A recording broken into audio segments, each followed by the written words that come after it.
We're gonna make a cocktail. I'm just gonna do the good old-fashioned paper plane.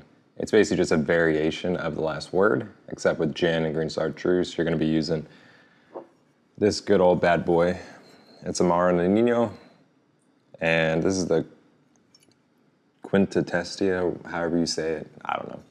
But you can always substitute it with the other versions apparently, but I've only used this one. And then you're gonna have good old Aperol. And then there's a bourbon. I'm using a bourbon that was sent to me. It's a Brothers Bond Regenerative Grain. So we're gonna see how that turns out and go from there. Let's do it. All right, we're gonna get started here doing equal parts of every liquor here. I'm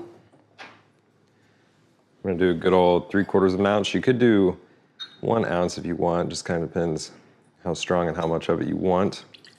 Looks like I'm gonna be leaning more on the 1 ounce pours.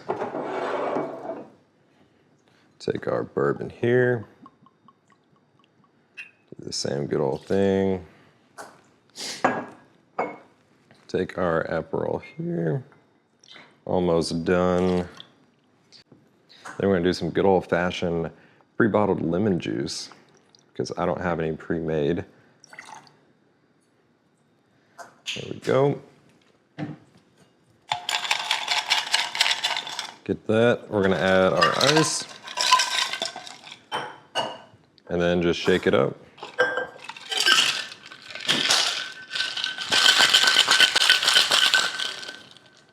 Then take our pretty little kind of martini or coupe glass, and then we're just gonna pour it right in this bad boy. I'm gonna double strain just to make sure we don't have any additional ice cubes that are hanging out there.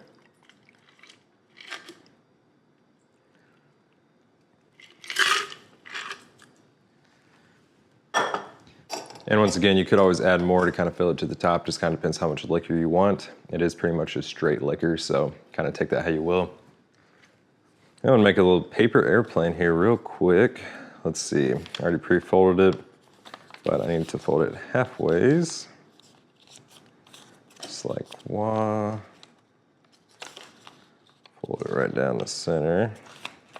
Haven't done this in a little while. Just kidding, I did practice. Make sure I get that tip. There we go. I always folded mine kind of more like fighter jet style, so much more pointy. The wings were kind of much more aggressive.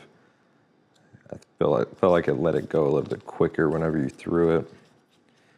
But you could do traditional style. You just have the bigger wings on it. But we'll see, I'm gonna keep it nice and tight.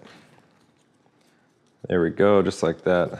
You could use colored paper if you want, but that is a pretty little paper plane. And I'm gonna take a kind of clothespin here, and then I'm just gonna attempt to affix it.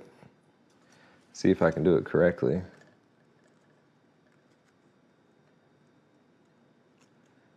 Maybe, maybe not. Let's see if I can do it right there.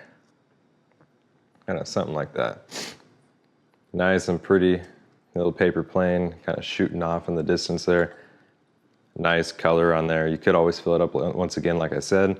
Just kind of depends how much liquor you want. This is quite a bit already. So overall, pretty little cocktail. I love to see it. Let's go ahead and try it. Oh, I'm ready to drink this sucker right here. All right.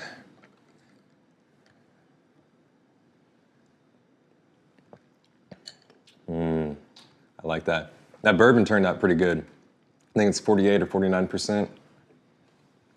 I was completely wrong. 47.5, close enough. But pretty good mix with it actually, so that was a good little turnout with the Brothers Bond. Overall, I love this. I'm typically kind of favor more on whiskey cocktails. You don't see them a lot over gin, just because gin can kind of stand out a little bit like the last word would. Overall, I love the paper plane. It's always a classic cocktail. And it looks good if they do a garnish like this. You could have a bunch of different garnishes, but I feel like the paper plane has to have a paper plane. So, I love that. Refreshing. No complaints on it. Overall, probably a 9.8, 10 out of 10 for me. I love this. I don't try it too often, but every time I have it, I'm always impressed. But I'm gonna be making more of these. Go ahead and like and subscribe, and I'll see you later.